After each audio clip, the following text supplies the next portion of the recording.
Assalamualaikum dan salam Sarawak. Kusayang bersama saya Fidos Macrang. Berita utama. Program imunisasi COVID-19 kanak-kanak PKID Sarawak melibatkan mereka yang berumur 5 hingga 12 tahun akan bermula 5 Februari ini.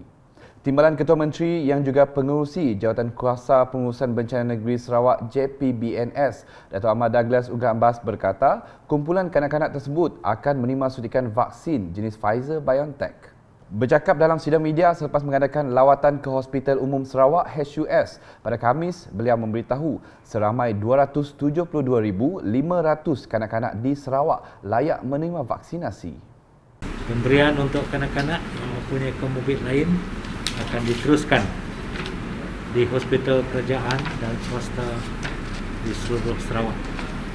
Tarikh vaksinasi di hospital-hospital lain kerajaan di Sarawak akan diumumkan dari masa ke semasa.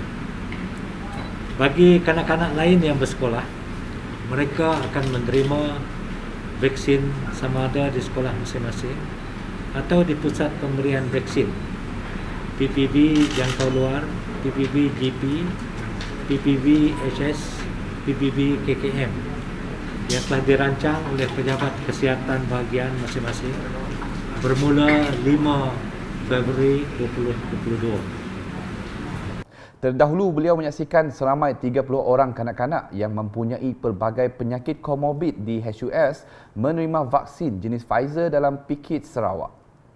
Sementara itu, beliau memberitahu keutamaan pemberian vaksinasi adalah kepada golongan kanak-kanak yang mempunyai masalah kesihatan kerana mereka lebih berisiko dijangkiti COVID-19. Tambah beliau, ibu bapa tidak perlu khawatir kerana pemberian vaksin dibuat mengikut janji temu di sekolah dan menggalakkan ibu bapa untuk berhubung dengan pihak sekolah untuk mengetahui tarikh janji temu vaksinasi anak-anak mereka. Sementara itu, Timbalan Ketua Menteri merangkap Menteri Kesihatan Awam, Perumahan dan Kerajaan Tempatan Sarawak, Datuk Seri Dr. Sim Kui Hian memberitahu kanak-kanak perlu divaksinasi kerana ia mampu melindungi mereka daripada multi-system inflammatory system dan kesan jangka panjang COVID-19. One of the reasons why we want to vaccinate the children is because the children have this multi-system inflammatory syndrome, in which the inflammation not only targeted the heart, they targeted the whole body, and so and it's important for the even though COVID-19 are milder, but this is a part of the multi-inflammatory syndrome which causes children can be very severely affected, and so I urge all the parents, because to help us to get the children vaccinated, because even children, a lot of children are very mild, but when they go home, they see the grandparents, they see those people at higher risk.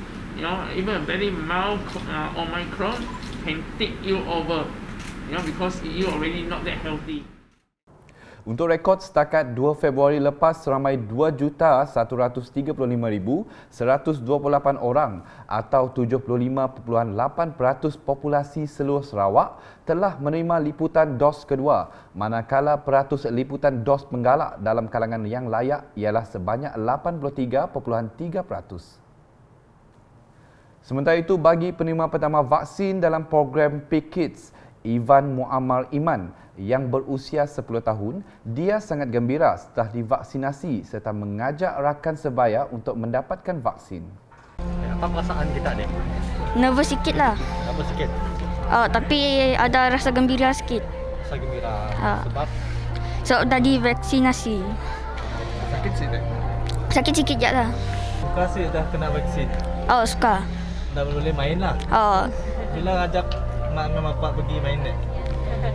Belum plan lagi. Belum lagi lah? Belum. Apa pesanan kita dengan sidaknya? Sibuh takut kah? Sibuh takut vaksinnya, sakit sikit je. Sementara itu, ibu bapa yang ditemui memberikan pelbagai reaksi di mana setengah di antara mereka masih ragu-ragu dan tidak pasti terhadap keperluan pemberian vaksin untuk kanak-kanak berumur 5 hingga 12 tahun. Namun begitu, rata-rata ibu bapa memberi respons sangat bersetuju terhadap program tersebut bagi melindungi anak-anak mereka daripada jangkitan COVID-19. Vaksin ini penting untuk kanak-kanak sebab mereka sudah mula untuk bersekolah dan untuk melindungi diri mereka sendiri daripada ancaman luar. Kita tak tahu macam mana, dari siapa dan sumber-sumber jangkitan tu boleh ada. Jadi vaksin ni salah satu daripada ikhtiar kita. Saya sarankan agar ibu bapa yang lain untuk vaksin anak mereka sekali. Laporan seterusnya, Pergerakan Pemuda Parti Pesaka Bumiputera Bersatu PBB merupakan tulang belakang untuk memperkukuhkan kedudukan gabungan Parti Sarawak GPS.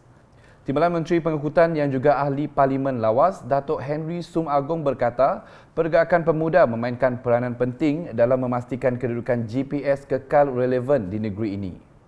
Bercakap semasa merasmikan pertandingan badminton di Dewan Mega Sports Lawas pada Rabu, mesyuarat di peringkat atasan telah memutuskan golongan pemuda yang berumur 18 tahun hingga 28 tahun akan dibentuk dalam satu kumpulan di bawah parti PBB nanti.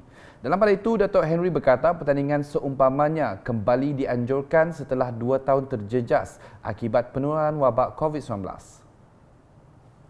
Sedikit berita sukan, pemain kebangsaan Liberia Abu Kamara menjadi pemain import ketiga menyarung jersey pasukan Kuching City FC KCFC sebagai persiapan menghadapi kempen Liga Premier 2022. Bekas penyerang klub FK Makedonia dalam Liga Macedonia berusia 25 tahun itu menandatangani kontrak bersama pasukan barunya di pejabat KCFC pada Khamis. Menurut pengurusi KCFC Fazrudin Abdul Rahman, beliau yakin kehadiran pemain kaya dengan pengalaman itu dapat memberi impak positif kepada usaha pasukannya untuk mencabar kejuaraan dalam kempen tahun ini. So we are delighted that today Abu Kamara have finally reached Kuching and put pen on paper to signify that he have agreed to play with Kuching City FC for this season. And we are delighted that he has agreed. As you are well aware of, that he has numerous experience at a young age playing in Europe, and before this he was playing in Laos as well. And he also kept the national team, the Liberia national team. So we are confident that he will have a positive impact towards Kuching City FC effort to challenge for the title this season.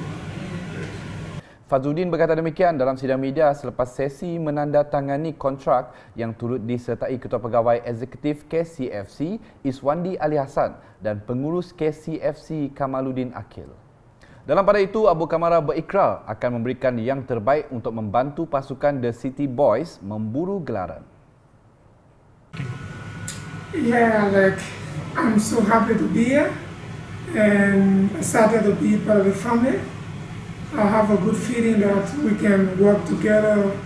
Everybody give the best to be fight for the title and to be in the top level to achieve the club, what the club want to achieve it. And I'm here to give my best to work to do everything possible to achieve with the club. And of course, I have experience and nothing more, just to give my best. Cannot wait to start to play my first game and start scoring and start giving my best for the club. Untuk rekod, Abu Kamara pernah bermain dalam Liga Kosovo dan Liga Slovenia sebelum berhijrah ke Macedonia. Sementara itu, nasib malang yang menimpa sebuah keluarga di Kampung Buntal apabila rumah mereka roboh akibat air pasang mendapat perhatian Exco Parti Pesaka Bumiputera Bersatu PBB Cawangan Pantai Damai. Pihak Exco PBB Pantai Damai menghulurkan bantuan kepada keluarga berkenaan bagi meringankan beban mereka pada Rabu. Difahamkan penduduk kampung turut membantu keluarga tersebut semasa insiden itu berlaku. Bagaimanapun, tiada kemalangan jiwa dilaporkan berlaku dalam kejadian berkenaan. Di Astajaya pula, pasukan Angkatan Pertahanan Awam Malaysia APM terus melakukan pemantauan di kawasan yang berisiko banjir di daerah Astajaya yang melibatkan Kampung Tambirat Hilir dan Kampung Ketup Tambirat. Berdasarkan tinjauan APM pada Rabu, tiada pusat pemindahan sementara PPS dibuka setakat ini susulan tiada sebarang insiden kecemasan berlaku dan keadaan masih terkawal. Difahamkan terdapat ban pecah mengakibatkan air melimpah ke jalan raya di kawasan tersebut tetapi masih dapat dilalui kenderaan. Justru pemantauan akan terus dipergiatkan dari semasa ke semasa di kawasan berkenaan. Sebarang kecemasan boleh menghubungi MERS 999 dan PCOT Asajaya di talian 082 827 091. Sekian edisi malam bersama saya Firdaus Matrang. Berita lebih lanjut boleh dapati di semua platform media sosial UKAS termasuk portal ukas.sarawak.gov.my dan UKAS channel di YouTube. Jangan leka dan terus patuh SOP. Salam UKAS. Cegah COVID-19, elakkan 3C, amalkan 3W norma baharu di tempat kerja. Penularan wabak COVID-19 yang melanda negara kita dan seluruh dunia telah merubah kehidupan kita dari kebiasaan lama kepada norma baharu. Bagi mencegah dan mengawal penularan COVID-19 di tempat kerja, langkah-langkah bagi mengelakkan 3C dan mengamalkan 3W adalah penting untuk memutus rantaian COVID-19. Ingat, perjuangan melawan COVID-19 masih belum tamat. Elakkan 3C, iaitu crowded places, tempat sesak, seperti berada di ruang perhimpunan semasa roll call dan semasa makan di kantin. Confined spaces, tempat tertutup, seperti pantry, surau, ruang rehat, lift dan bilik persalinan. Tingkatkan aliran udara dengan membuka tingkap di tempat tertutup. Close conversation, bercakap jarak dekat, seperti semasa bermesyuarat, berurusan di kaunter dan semasa di ruang kerja. Sebarang mesyuarat yang melibatkan ramai pekerja harus dibuat dalam talian.